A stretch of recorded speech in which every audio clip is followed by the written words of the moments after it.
Assalamualaikum warahmatullahi wabarakatuh. Bismillahirrahmanirrahim. Alhamdulillahi rabbil alamin, wassalatu wassalamu ala asyrafil anbiya'i wal mursalin wa ala alihi wa sahbihi ajma'in.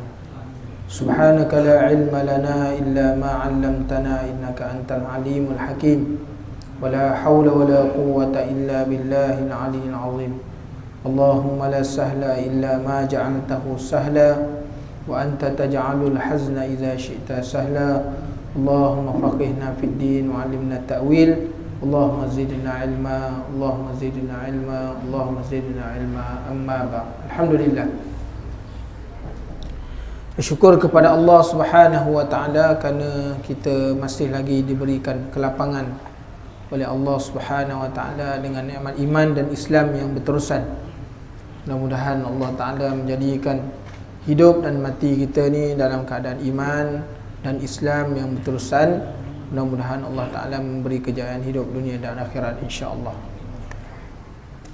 Tuan-tuan muslimin dan muslimat yang dirahmati Allah, kita masih lagi membicarakan tentang keutamaan sedikit angan-angan pada tajuk segera beramal kebajikan dan peringatan bagi orang yang menunda-nundanya ataupun orang yang melambat-lambatkan.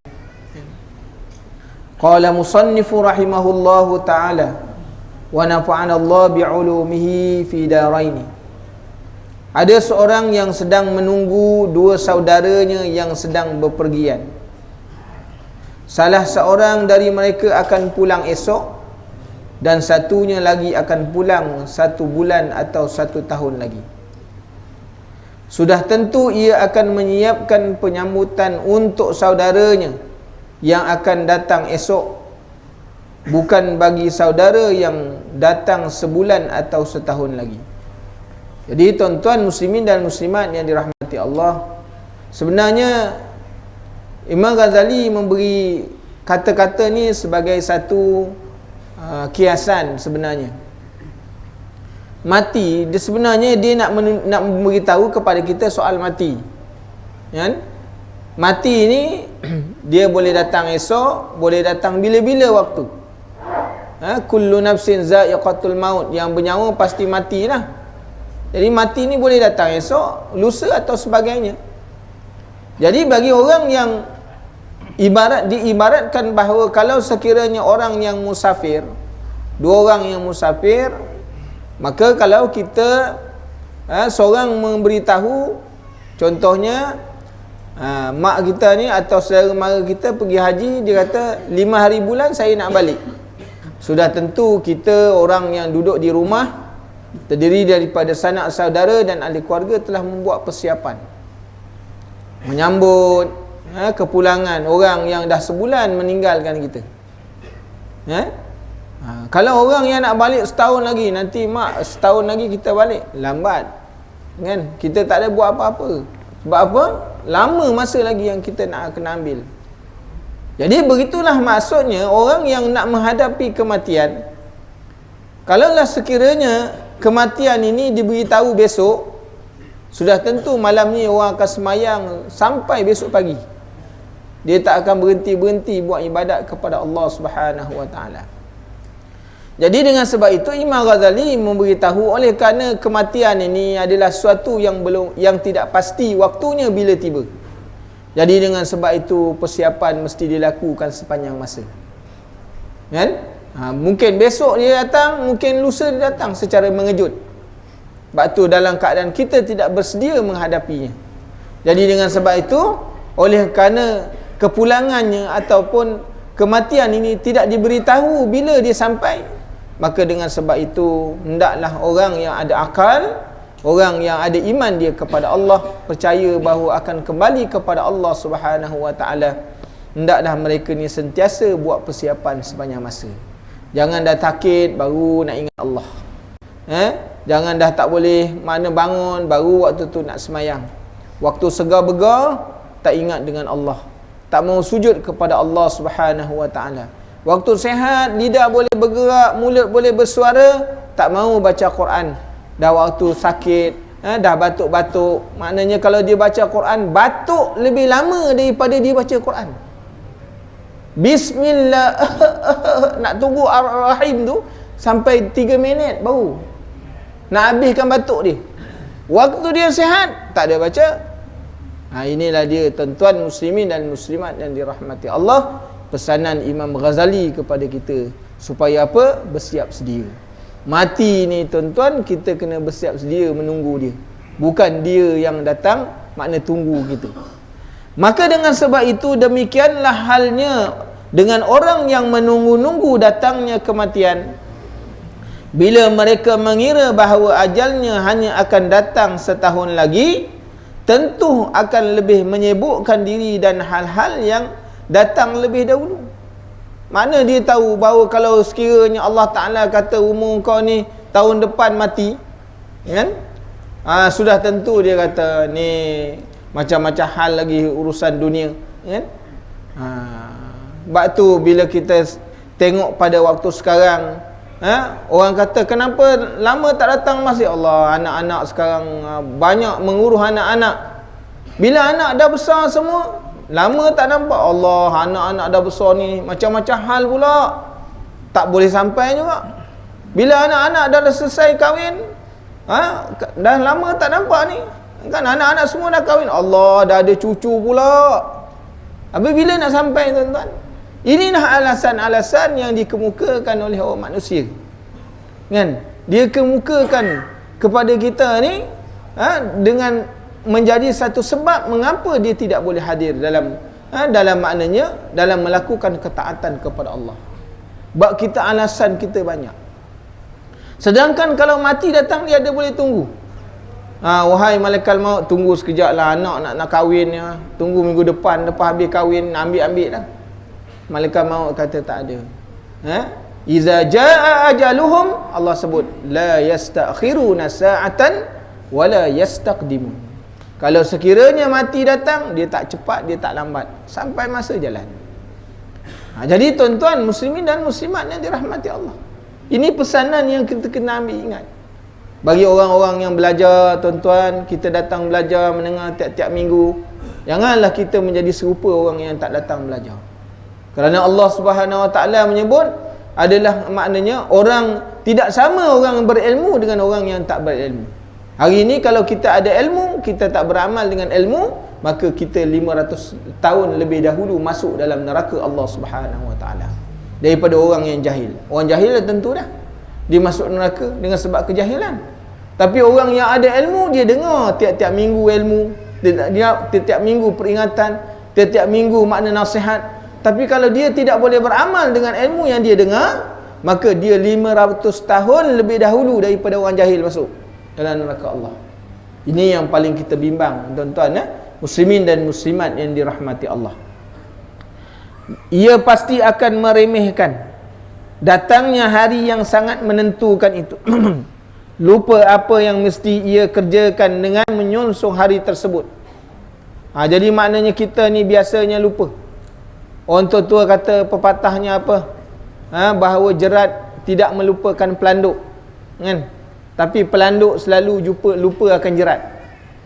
Mati ni selalu dilupakan oleh manusia, tapi manusia selalu baru manusia ni dia lupa selalu mati tak lupa tuan-tuan kematian. Berlaku pada zaman Nabi Allah Sulaiman, seorang sahabat dia ketika mana diberitahu oleh Nabi Sulaiman bahawa malaikat maut akan datang mencabut nyawa engkau, dia kata, wahai Sulaiman, engkau hantarkan aku ke India, terbangkan, engkau hantarkan aku jauh supaya terselamat. Maka ketika mana dia sampai belum menjejakkan kakinya di India, Allah Ta'ala mendahulukan takdirnya, maka dia pun mati. Malaikat maut pun berkata, aku hairan, manusia lari daripada mati, sesungguhnya mati itu datang kepada dia. Inilah dia tuan-tuan, yang banyak kita tengok pada hari sekarang, orang lupa kepada kematian, kan? Tapi kalau orang mengejar mati itu salah, kan? Orang berlumba-berlumba tu, sepatutnya umur dia 50 tahun, tapi dia mengejar kematian, itu hukumnya berdosa, kerana dia mencempakkan diri dia di dalam kebinasaan. Dengan berlumba boleh membawa mudarat. Sepatutnya umur dia 50 tahun tu banyak benda yang dia boleh buat, tapi dia mencepatkan. Orang isap dadah contohnya, dia tahu dadah tu bahaya, maka dia mencepatkan umur dia jadi pendek. Itu salah dalam segi hukum, kan? Kerana dia mencepatkan, sedangkan umurnya 50 tahun lagi, tapi oleh kerana dia isap dadah 30 tahun dah mati. Jadi ini adalah satu perkara yang salah. Kerana Allah Taala sebut apa? Wala tulqu bi aidikum ila tahlukah. Jangan kamu cempakkan diri kamu ke dalam kebinasaan. Sebab tu kalau di Saudi orang belum mati di jalan raya, maka dihukum kamu dosa. Orang ni berdosa hukum dia sebab melakukan perkara yang sia-sia. Jadi tuan-tuan muslimin dan muslimat yang dirahmati Allah, setiap hari berlalu tanpa persiapan amal yang cukup bagi tibanya waktu yang 1 tahun itu. Anggapannya bahawa ia masih punya kesempatan hidup selama 1 tahun menjadi penghalang baginya untuk bergegas melakukan amal-amal kebajikan. Sebab kita suka bertangguh-tangguh, kan? Dalam buat amal kita kata besok. Sebab apa? Kita memikirkan bahawa badan kita sihat. Kenapa tak pergi masjid? Sebab sihat lagi, kan? Kenapa tak datang majlis-majlis ilmu? Aku muda lagi. Waktu muda ni takkan nak duduk dalam masjid. Tak cun lah, dia kata tak? Orang kata ni muda-muda pakai songkok. Orang muda-muda pakai songkok nampak. Tak dia orang muda pakai cap, kan? Ni yang tua pun pakai cap kok. Orang tua-tua kena pakai songkok. Apatah lagi sekarang ni diwartakan umur 31 dia dah masuk warga emas lah. 31 dah masuk warga emas. Sebab tu orang-orang tua-tua ni lebih lagi lah. Itu dia punya andaian 31. Rasulullah SAW masuk umur tua ni bila umur dia? Maknanya apabila dia masuk umur 60 tahun. 60 tahun, kan? Jadi orang yang masuk umur 60 tahun dah warga emas, lekat-lekat kalau kopiah kat atas kepala. Janganlah dengan topi bareta lagi, kan? Buang-buang lah, itu zaman yang telah dulu-dulu tu tinggal kalau tuan-tuan muslimin dan muslimat yang dirahmati Allah. Ibu-ibu tak payahlah pakai makna tudung sakratul maut lagi, main lilit, tak payahlah. Pakailah tudung yang ikut maknanya spek Islam, yang menutup dia punya apa ni, buah dada dia, melabuhkan tudung. Tak payah nak makna berhias lagi. Dah tak ada orang dak kita dah, kan? Melainkan suami kita je tu yang ada. Kalau dia tak ada orang nak ambil dah, kan? Kecuali kalau dia banyak duit, memang dia belum mati lagi orang nak ambil dah. Tuan-tuan muslimin dan muslimat yang dirahmati Allah, yang dah tua-tua tu tak payahlah nak pakai maknanya tudung yang berpassion lagi. Kita kena ikut sunnah dah. Tudung yang mengikut sunnah, iaitu tudung yang melabuhkan daripada parah buah dada. Orang lelaki pun begitu juga. Tak payahlah. Bukan maksud tak boleh, tuan-tuan.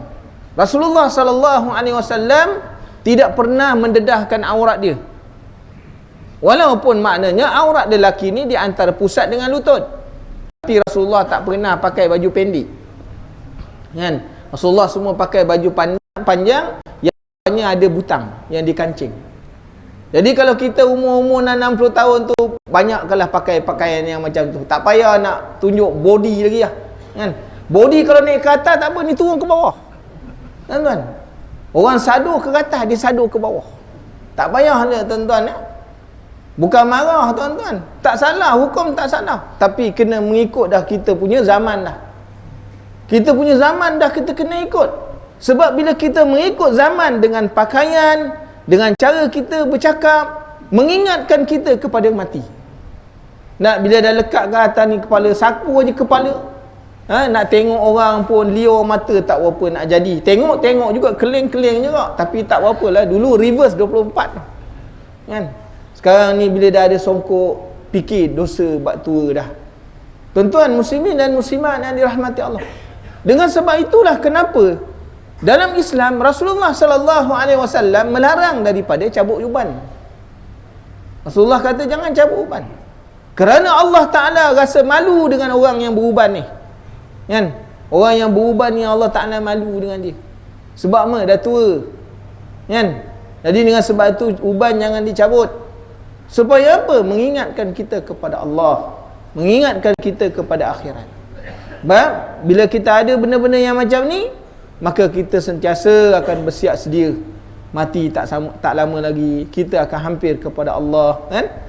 Jadi dengan sebab itulah tuan-tuan muslimin dan muslimat yang dirahmati Allah, maka anggapannya bahawa ia masih punya kesempatan hidup selama 1 tahun menjadi penghalang baginya untuk bergegah melakukan amal. Kenapa? Bila dia kata umurnya ada lagi, maka dia akan rasa bertangguh-tangguh. Ambil jangan bertangguh-tangguh.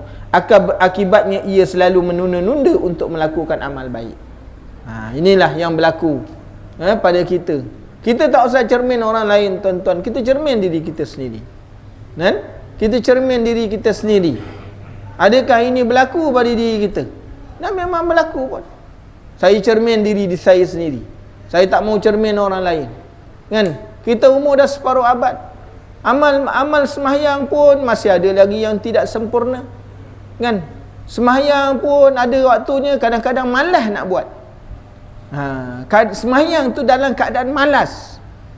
Tuan-tuan, kadang-kadang lewat waktu bertugas kita sembahyang berjamaah, tapi waktu tak bertugas kita sembahyang seorang diri. Ini menunjukkan satu kelemahan kepada diri kita lah, kan?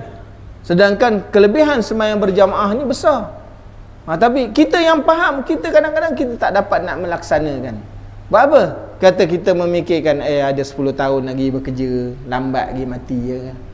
Sebab tu kita memikirkan ke arah tu. Umur kita ni sentiasa berjalan terus. Apatah lagi kalau umur dah masuk 50 tahun dah rasa-rasa sakit pinggang pula, kan? Pinggang belakang dah mula sakit-sakit. Sebulan kan datang sakit-sakit. Sebenarnya malaikat dah datang tengok, tuan-tuan. Malaikat maut tengok tu, kan? Ingat-ingat tu, tuan-tuan, dah rasa sakit-sakit pinggang, malaikat maut dah tengok dah. Boleh tuai ke belum? Kan?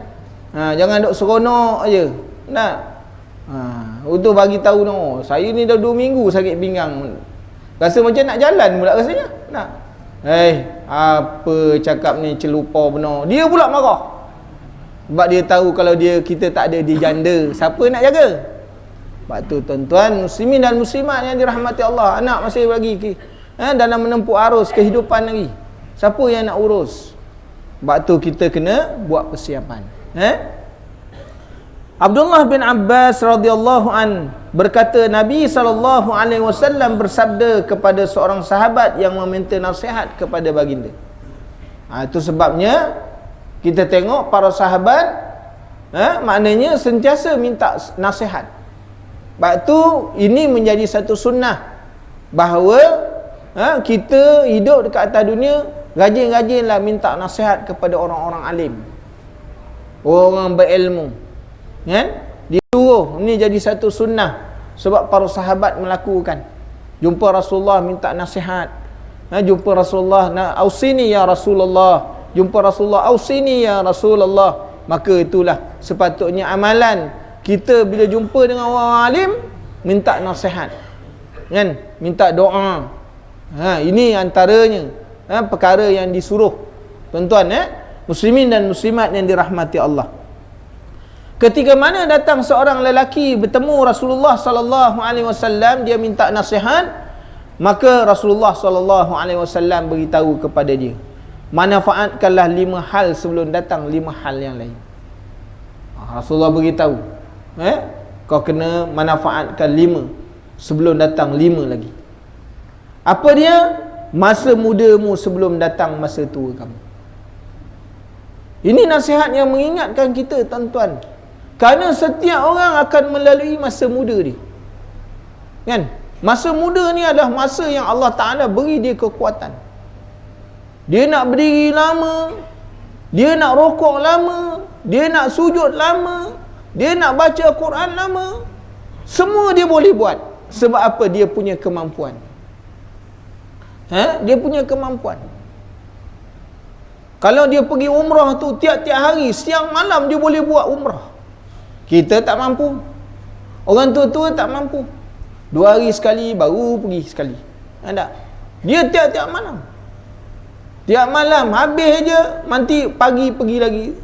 Nanti Zuhur nanti habis pergi lagi. Sebab apa? Dia ada kekuatan, tuan-tuan. Kita tak mampu. Tak? Dengan keadaan suasana zahmah ramai orang, kita tak mampu, kan? Pergerakan kita makin terbatas. Orang muda dia boleh berjaga malam, kan? Kekuatannya, dia tak tidur sehari pun dia boleh. Kita ni tak boleh. Belajar pun tidur, apa lagi suruh jaga malam? Datang belajar pun tidur. Tapi orang bukan sini lah, orang tempat lain, kan? Bayangkan, tuan-tuan. Jadi kalau kita orang muda, orang-orang yang muda, dia tak tidur 1 jam, tak tidur 1 malam, 1 hari pun dia boleh. Kerana apa? Dia punya kekuatan, kan? Dia tak sama macam kita. Kita balikkan duduk je, saling duduk pun terlayang. Kita baca Quran, bacaan bismillah tu pun boleh pergi tempat lain, boleh tertidur, kan? Boleh tertidur. Sebab apa? Sebab kita faktor usia, umur dah meningkat, tidak punya kekuatan lagi, ketahanan tubuh badan tak seperti mana orang-orang muda. Sebab tu Rasulullah SAW ketika mana Islam berkembang, Rasulullah ada maknanya tentera-tentera orang muda, yang mana Rasulullah create dia. Orang ni penting. Siapa dia? Tengok Sayyidina Ali. Dalam nak mengembangkan Islam, dalam nak maknanya beri kekuatan kepada Islam, Rasulullah tengok, cari orang-orang muda sebagai orang yang duduk di belakang Rasulullah sallallahu alaihi wasallam. Rasulullah tengok ada Sayyidina Umar, muda. Waktu umur dia 35 tahun, muda lah dia masuk Islam, kan? Dia muda. Sayyidina Ali umur 9 tahun masuk dalam Islam tu, dah maknanya dah kuat dah. Rasulullah ada Siti Aisyah, umurnya muda lagi, umur 25 tahun. Ingat semua hadis-hadis Rasulullah sallallahu alaihi wasallam. Rasulullah ada di belakangnya Asma, kan? Ada di belakangnya Hafsah. Ni semua tenaga-tenaga muda. Perlu. Sebab tu, tuan-tuan, bila ada ni orang-orang muda ni, maka Islam tu cepat bergerak. Maka sama juga kita. Kalau kita ni waktu kita muda, mana gunakanlah kesempatan, kerana waktu muda tu akan datang sekali aja dalam kehidupan kita. Besok umur kita dah tua, tuan-tuan, kita buatlah cara muda sekalipun, dia tidak akan sama. Hari ni orang nak, oleh kerana dia dah tua, dia nak muda juga, muka dah berkerut, kan? Nak muda, pergi injek botok, lagi teruk, nak muda. Jadi ini kesan dia. Waktu muda lah kita kena mengambil manfaat, kerana bila waktu tua, waktu Rasulullah sallallahu alaihi wasallam, bila Rasulullah dah tua, kan? Rasulullah ni waktu dia muda, Rasulullah bila dia rokok, dia sujud, lepas dia sujud nak naik ke rakaat kedua, Rasulullah terus bangun. Kenapa? Pada waktu itu Rasulullah dia muda, dia punya kekuatan. Waktu sujud yang kedua, lepas habis sujud yang kedua, terus Rasulullah bangkit. Jadi nak menunjukkan itu satu hal keadaan. Ketika mana Rasulullah telah masuk umur tua, Rasulullah ni dia tak mampu nak buat macam orang muda. Lepas tu bila Rasulullah dia naik untuk rakaat yang kedua, Rasulullah duduk dulu, ambil step dulu. Kerana apa? Waktu tu faktor usia. Jadi nak menunjukkan dua amalan boleh. Orang muda kalau dia kuat, dia terus bangun, tapi jangan mendahului imam. Orang tua maknanya dia kalau boleh buat macam orang muda, bagus. Tapi kalau tak mampu, duduk dulu. Kalau terus bangun, terkeluar sleep bliss, kan? Jangan buat macam tu. Tu sunnah dia ada, tuan-tuan. Tengok bagaimana Rasulullah SAW dia punya perbuatan di antara waktu muda dengan waktu tua berbeza. Rasulullah sembahyang duduk ketika mana datang waktu sakit dia. Inilah perkara-perkara yang mesti kita rebut. Orang-orang muda diingatkan, rebutlah waktu muda. Apa yang kita nak buat untuk kebaikan dunia dan akhirat. Seperti mana imam doa, Allahumma inni as'alukal afiyah. fid dunya wal akhirah. Ya Allah, ya Tuhanku, berikanlah, maknanya keafiatan dunia dan akhirat. Minta dengan Allah, bab tu minta kena minta. Jadi biar minta sesuai dengan perbuatan. Tuan-tuan muslimin dan muslimat yang dirahmati Allah. Yang keduanya, Rasulullah sallallahu alaihi wasallam menasihatkan masa sihatmu sebelum datang waktu sakit.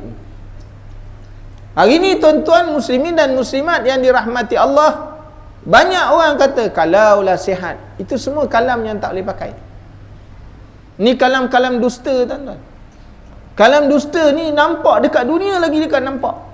Sedangkan Allah Ta'ala telah menceritakan dalam Quran bagaimana orang yang masuk neraka minta kepada Allah, ya Allah, kembalikanlah aku ke dunia walau sesaat sekalipun. Nasaya aku buat ibadat kepada engkau. Dah kalau tuan-tuan umur 70 tahun, Allah Ta'ala bagi lapang 70 tahun. Waktu 70 tahun tak mau buat ibadat, satu saat kita boleh buat apa kalau kita balik ke atas dunia? Inilah dia kalam-kalam kazib. Maka hari ini kita dengar, kita akan kata, orang akan berkata, kalaulah sihat boleh pergi belajar. Jangan kau harap, tuan-tuan. Jangan harap. Kalau dia sihat lagi jauh dia belajar, dia berjalan. Wang Kelian tu. Wang Kelian. Tahu Wang Kelian? Lagi jauh dia sampai. Nah. Berjalan jauh-jauh boleh. Masjid, kuliah depan rumah tak boleh sampai. Semayang berjamaah tak boleh sampai. Majlis-majlis ilmu tak boleh sampai. Tuan-tuan muslimin dan muslimat yang dirahmati Allah, kan? Inilah yang diingatkan oleh Rasulullah sallallahu alaihi wasallam. Waktu kita sihat, kita boleh buat ibadat dalam keadaan baik. Hari ni orang sakit, tengok berapa ramai. Kerusi lebih banyak daripada orang dalam masjid waktu sekarang, kan? Dulu mana ada orang pakai kerusi? Orang sakit pun semayang duduk dekat lantai, kan? Dia nak semayang guna kerusi, dia tak tahu cara guna kaedah semayang guna kerusi. Terkadang-kadang dia semayang salah dari sudut kaedah dia, kan? Alasan dia kerana sakit. Zaman Rasulullah sallallahu alaihi wasallam, orang sakit duduk semayang duduk, itu lebih sempurna. Kalau sekiranya dia tak mampu sujud, ada kaedah sujud, makna rokok dan sujud dalam keadaan orang sakit ketika mana? Ketika mana dia sakit, dia semayang duduk, ada kaedah yang paling mudah berbanding guna, kerana itu lebih sempurna daripada orang semayang menggunakan kerusi. Hari ni tuan-tuan, orang guna kerusi, sepatutnya waktu dia rokok, dia kena rokok macam orang biasa, kan? Sebab dia mampu rokok, yang dia tak mampu sujud. Tapi kenapa dia rokok menggunakan duduk ke atas kerusi? Itu menunjukkan satu kekurangan dan satu kesalahan. Yang dia tak mampu sujud. Kenapa dia maknanya ketika mana dia nak rokok, dia duduk juga? Sepatutnya waktu dia kena duduk tu ialah waktu sujud lah. Kenapa dia rokok pun dia duduk juga? Ini satu kesalahan, tuan-tuan muslimin dan muslimat yang dirahmati Allah. Sepatutnya dia rokok tu seperti mana orang biasa. Orang lain mampu rokok, dia kena rokok juga. Yang tak mampu waktu dia sujud, dia tak boleh. Waktu sujudlah dia kena duduk. Tapi banyak kesalahan berlaku. Hari ni kita tengok orang semayang, kan? Jadi dengan sebab itu, bila banyak berlaku kesalahan, waktu sakit, semuanya jadi tidak sempurna. Ibadat kita semua jadi tidak sempurna. Dengan sebab apa? Satu, ilmunya tak ada. Yang keduanya, apabila kita sakit, sudah tentu kita tidak punya kekuatan dan kemampuan ibadat seperti mana orang sihat. Jadi tuan-tuan muslimin dan muslimat yang dirahmati Allah, yang ketiganya, masa kaya kamu sebelum datangnya masa miskin kamu, kan? Dengan sebab itu tuan-tuan, beribadat dengan harta, jangan tunggu sampai jadi kaya baru nak derma, kan? Nak berderma, jangan tunggu sampai kaya baru nak derma. Kita derma sampai jadi kaya baru betul. Hari ni orang derma, dia dah kaya baru nak derma. Salah, kan? Takut tak sampai dia punya hajat, kan? Sebab tu orang bila dia dah kaya banyak jadi kedekut, kan? Dia jadi kedekut. Bagaimana pada zaman Rasulullah sallallahu alaihi wasallam, cerita bagaimana seorang ada seorang lelaki namanya Sa'labah. Waktu miskin, senang nak ibadat, senang nak berjamaah, tapi dah kaya tak ada. Nak suruh derma, nak suruh maknanya zakat pun tak mahu. Sebab tu tuan-tuan muslimin dan muslimat yang dirahmati Allah, ibadat sampai jadi baru nak ibadat.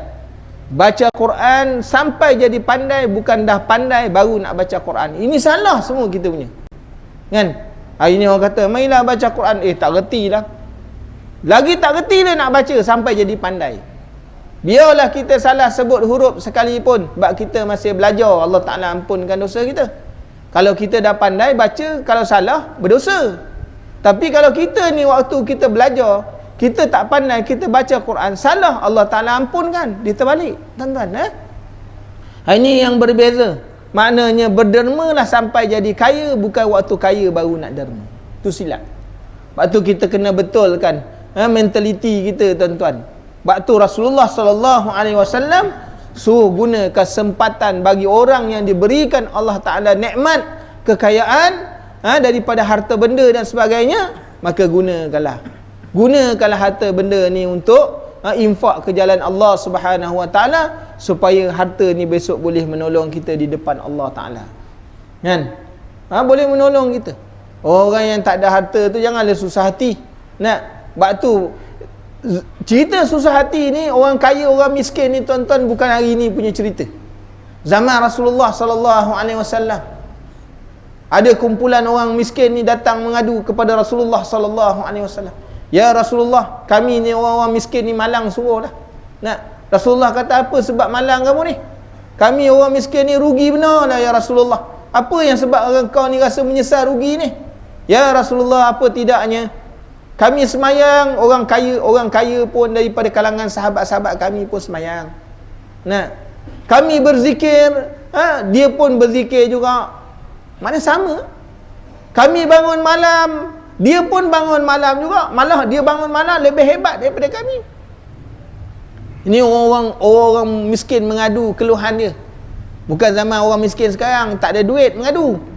Ni zaman orang dulu miskin mengadu perihal tentang ibadat dia kepada Allah.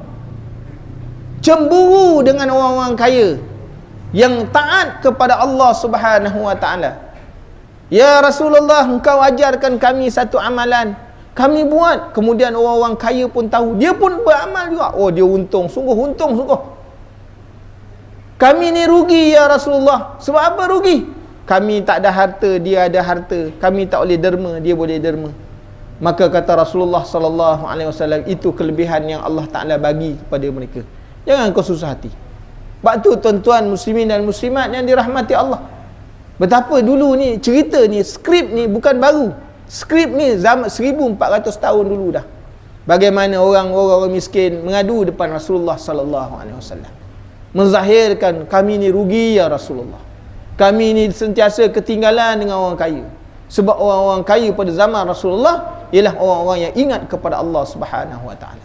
Jadi tuan-tuan muslimin dan muslimat yang dirahmati Allah, yang keempatnya, masa luangmu sebelum datang masa sibuk kamu.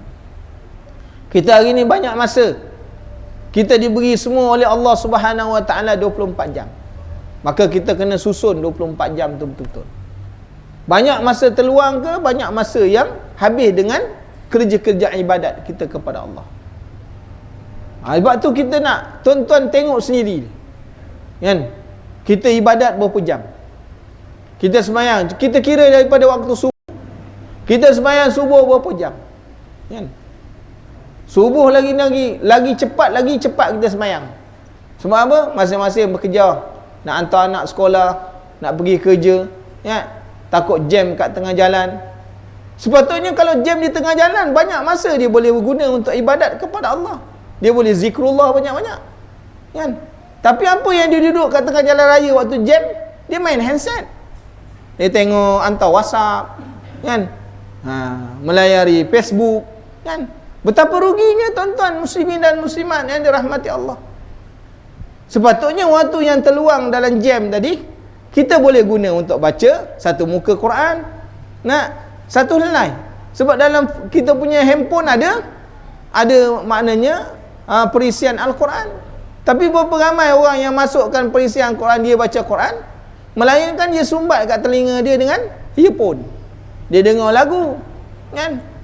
Itu yang banyak berlaku. Jadi betapa kita rugi. Allah Ta'ala beri masa luang, tapi kita tak boleh guna juga. Kalau dah kita dibagi waktu sibuk, memang lagi kita tak boleh guna, kan? Nak sibuk, mainlah pergi belajar. Allah, sibuk benar lah, kawan sibuk, kan?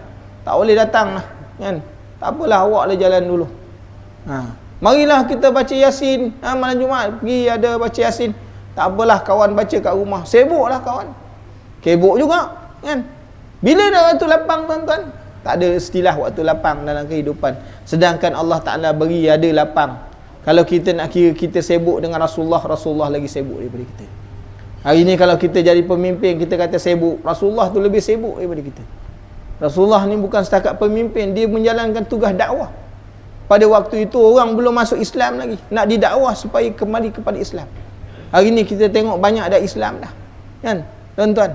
Sebab tu kita terlalu sibuk dengan hal apa? Perkara-perkara yang tidak memberi manfaat. Dan yang kelimanya, Rasulullah SAW mengingatkan, masa hidupmu sebelum datang daripada mati. Ini waktu hidup ni merupakan peluang. Waktu hidup ni Allah Ta'ala bagi peluang, tuan-tuan. Nikmat yang besar. Hidup ni nikmat yang besar. Kita nak buat apa? Nak buat ibadat, nak buat apa sekali waktu kita hidup. Dah mati tak ada. Mati tak ada ibadat. Dan lepas mati tidak ada lagi soal ibadat kepada Allah, kan? Tak ada lagi. Orang dah mati tidak ada lagi soal sembahyang, tak ada lagi soal zakat, tidak ada lagi soal puasa, tidak ada lagi soal zikrullah. Semua yang telah dibuat di dunia, itulah yang menjadi bekalan dia untuk bertemu dengan Allah Subhanahu Wa Taala. Bayi ini mana waktu hidup kita nak kumpul amalan banyak. Waktu hiduplah kita nak memperbanyakkan ketaatan kepada Allah. Waktu mati semuanya full stop, kan? Betul dia kata, iza matat insan, sekiranya matinya manusia, in qata'a lahu illa salas, semua amalan orang hidup tu habis. Iza matal insan in qata'a amaluhu, semua amalan orang hidup tu habis. Sebab tu Rasulullah sebut illa salas, kecuali 3 je. Maknanya Rasulullah beritahu kepada kita, semayang bila dah mati habis. Tak ada lagi. Zakat tak ada lagi, puasa tak ada lagi, baca Quran tak ada lagi dah. Semua amalan orang hidup berhenti dah terus. Kecuali amalan yang tak akan berhenti waktu dia masuk dalam kubur, 3 je. Apa dia? Dia kata wa waladin salihin yad'ulah, anak yang soleh yang mendoakan ibu bapa. Sebab tu bila ditanya kepada ulama, apa tanda anak soleh, kan?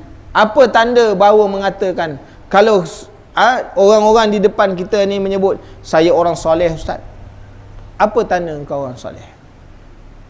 Kerana ini ditanya, wahai ulama, saya ini orang soleh.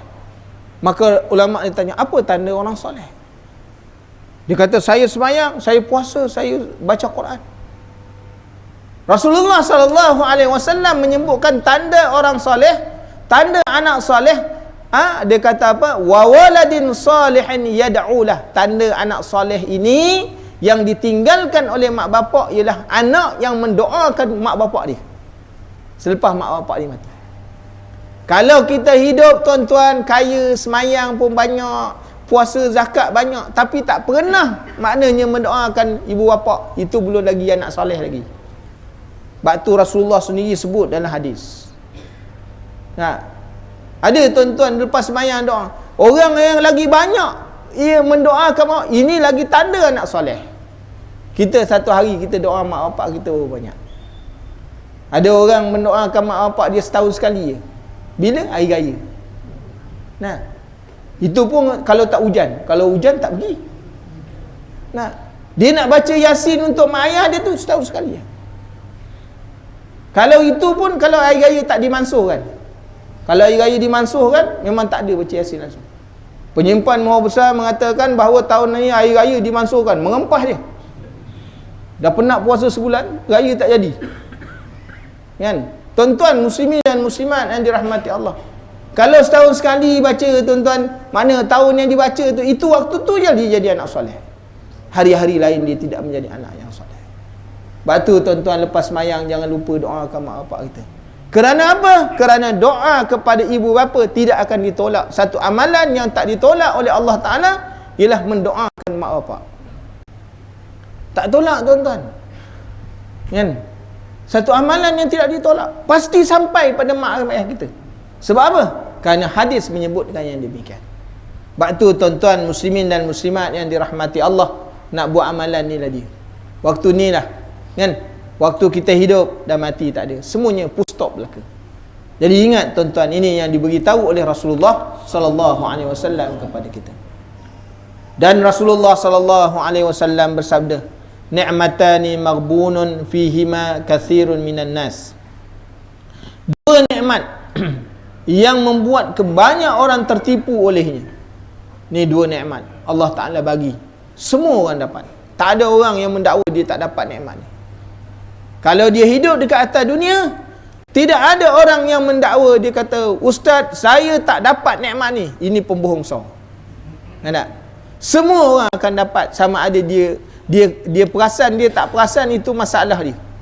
Tapi Allah Ta'ala bagi semua. Yang maknanya, makna nikmat ini banyak orang diberi oleh Allah. Sama ada dia lalai, dia tertipu, ini terpulang pada diri masing-masing. Apa dia? As-sihhatu. Allah Ta'ala beri kepada dia yang pertama nikmat sihat. Semua orang dapat nikmat sihat. Hari ni tuan-tuan yang ada depan kita ni, semua Allah Ta'ala bagi nikmat sihat. Tapi berapa ramai orang nikmat sihat diberi oleh Allah, dia tertipu dengan nikmat sihat. Kan? Dia tertipu dengan nikmat sihat. Sepatutnya nikmat sihat yang Allah Ta'ala bagi, Allah Ta'ala bagi bukan untuk percuma tuan-tuan. Tujuannya lah untuk mendekatkan, menghambakan diri. Menghabiskan masa sihat itu ialah untuk ibadat kepada Allah. Tapi berapa ramai orang diberi nikmat sihat, banyak benda-benda yang tak sesuai dengan diri dia. Banyak perkara-perkara yang melalaikan. Banyak perkara-perkara lara dibuat dengan nikmat sihat Allah. Nah, sedangkan nikmat sihat ini nikmat sihat ni satu nikmat kurniaan Allah. Kita sering minta dengan Allah Ta'ala, siratal ladzina an'amta alaihim. Ya Allah, ya Tuhan kami, tunjukkanlah jalan-jalan bagi mereka yang kamu beri nikmat kepada mereka. Kita minta, tiba-tiba Allah Ta'ala bagi nikmat kepada kita, kita tak boleh guna. Sedangkan kita minta 17 kali sehari semalam kepada Allah. Siratal ladzina an'amta alaihim. Ya Allah, tunjukkanlah kami jalan. Berikanlah kami jalan-jalan nikmat seperti mana orang-orang yang telah dulu Engkau beri nikmat kami nak dapat. Tiba-tiba Allah Ta'ala beri kita nikmat sihat. Hari ini berapa ramai orang guna nikmat sihat yang diberi oleh Allah Ta'ala? Tuan-tuan kena jawab lah, kan? Jadi tuan-tuan, kita minta 17 kali sehari semalam. Itu paling kurang tuan-tuan, 17 kali. Mungkin lebih lagi pada itu tuan-tuan minta dengan Allah. Tapi ketika mana Allah Ta'ala bagi nikmat, bagaimana kita menggunakan nikmat Allah? Bagaimana kita menghargai nikmat sihat yang Allah Ta'ala bagi? Hari ini banyak masa kita terbuang dengan perkara-perkara yang tidak memberi manfaat, kan? Kalau kita hitung dengan sembahyang kita tuan-tuan, paling lama pun kalau lah kita ambil tuan-tuan sembahyang, katakanlah maknanya Abang Jeh dia sembahyang Zuhur, satu hari dia sembahyang Zuhur, setiap kali sembahyang Zuhur kata 1 jam, 5 waktu baru 5 jam. Allah Ta'ala bagi 24 jam. Mana ada lagi waktunya 20 jam lagi, mana nak bawa, kan? 19 jam lagi mana nak buat? Semayang baru 5 jamnya. 19 jam lagi mana pergi? Sedangkan itu semua nikmat sihat Allah Ta'ala bagi. Bagaimana kita guna? Besok kita nak jawab depan Allah dengan nikmat ni. Sudah tentu kita tak boleh jawab tuan-tuan. Muslimin dan muslimat yang dirahmati Allah, 1 jam ibadat tu, mana semayang kalau 1 jam tu, itu dah cukup lama, champion lah tu. Nah, hari ni bukan 1 jam, kan? Pak Imam belum semayang, belum keluar lagi dia dah cekak pinggang. Mana Pak Imam tak keluar? Pak Imam keluar pula susah hati. Semua orang dah cekak pinggang. Hukumnya makruh. Mana-mana makmum bila semayang dia nak mendirikan solat, imam belum nampak lagi dia dah bangun, hukumnya makruh. Bermakna kiranya dia mendirikan solat berjamaah, dia dah bangun dulu daripada imam, dia belum dapat melihat imam lagi keluar daripada tempat dia, maka dia dah berdiri, sembahyang dia juga akan jadi makruh. Tuan-tuan tengok, tapi kita sembahyang tuan-tuan, sedangkan Rasulullah sallallahu alaihi wasallam mengingatkan orang yang nak mendirikan solat berjamaah, dia menunggu untuk mendirikan solat jamaah itu telah diberi pahala sembahyang berjamaah. Tapi orang tak nak. Waktu subuh je macam tu lah. Kita tengok dia dah cekap pinggang dah, semua dah cekap pinggang. Marah benar dia dengan Pak Imam. Hukumnya makruh tuan-tuan. Makruh hukum dia. Kan? Selagi mana imam tak nampak, jangan bangun. Hari ni inilah yang paling banyak berlaku. Sebab apa? Kita kata kita orang sibuk. Saya ni ustaz sibuk ustaz. Kalau semayang lewatnya beribu-ribu saya punya saham terlepas. Tengok dunia tuan-tuan. Dunia. Nah, dia lebih sayangkan saham dunia daripada saham akhirat. Sedangkan Rasulullah sallallahu alaihi wasallam menyebutkan orang yang datang solat subuh 2 rakaat semayang sunat subuh itu adalah lebih baik seisi dunia. Dia hilang bau 500,000 sejuta tapi 2 rakaat seisi dunia dia dapat. Tapi orang tak nak. Orang lebih suka nampak benda yang nyata, yang dapat depan mata tuan-tuan. Muslimin dan muslimat yang dirahmati Allah. Inilah kerugian yang besar yang hari ini kita tak nampak tuan-tuan. Allah Ta'ala beri nikmat sihat. Banyak orang lupa dengan nikmat sihat. Jadi insya-Allah nanti kita akan tengok, kita akan sambung lagi bicara kita. Sebelum ini saya akan memberikan satu amalan untuk tuan beramal. Kita mudah-mudahan kita sampai kan. Hadis ini, amalan ini telah diriwayatkan oleh seorang sahabat yang namanya Sanusi. Barang siapa yang membaca zikir ini 3 kali pada waktu pagi dan petang, Allah Ta'ala beri kepada dia 4 perkara. Yang pertama, dipanjangkan umurnya oleh Allah dalam ketaatan kepada Allah. Yang keduanya, Allah Ta'ala memberikan kepadanya tidak boleh dikuasai oleh musuh. Dia kalau ada musuh, musuh tak boleh nak kuasakan dia, tak boleh nak menguasai dia. Yang ketiganya, orang ni kalau dia beramal ni, baca 3 kali, 3 pagi dan petang, Allah Subhanahu Wa Ta'ala akan meluahkan rezeki dia. Rasa sempit rezeki, Allah Ta'ala luaskan. Dan yang keempatnya, ni yang paling besar, yang kita semua berhajat. Kalau kita beramal dengan zikir ini, Allah Ta'ala akan pelihara kita daripada mati dalam keadaan buruk atau dalam kejahatan. Jadi saya baca, tuan-tuan ikutkan. Bismillahirrahmanirrahim. Subhanallah mala'al mizan wa muntahal ilmi wa mablaghar ridha wa zinata arshi. Subhanallah wa mala'al mizan wa muntahal ilmi wa mablaghar ridha wa zinata arshi. Subhanallah mala'al mizan wa muntahal ilmi wa mablaghar ridha wa zinata arshi. Jadi tuan-tuan baca, mudah-mudahan Allah Ta'ala dibaca pada waktu pagi dan petang, 3 kali pagi dan 3 kali petang. InsyaAllah yakin kita Allah Ta'ala akan memberikan kepada kita kelapangan hidup dan sebagainya, insyaAllah. Bismillahirrahmanirrahim. Alhamdulillahirabbil alamin. Wassalatu wassalamu ala asyrafil anbiya'i wal mursalin wa ala alihi wa sahbihi ajma'in.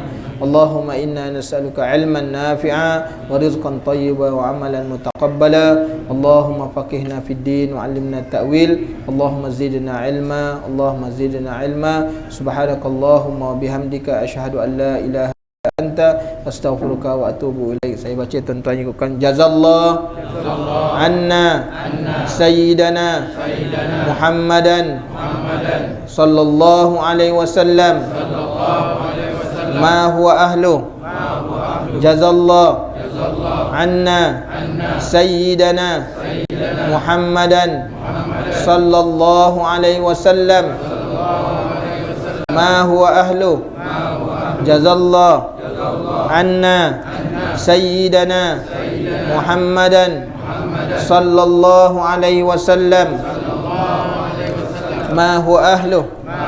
Rabbana atina fid dunya hasanah wa fil akhirati hasanah wa qina azabannar. Wa sallallahu ala sayyidina Muhammad wa ala alihi wa sahbihi wasallam. Walhamdulillahirabbil alamin.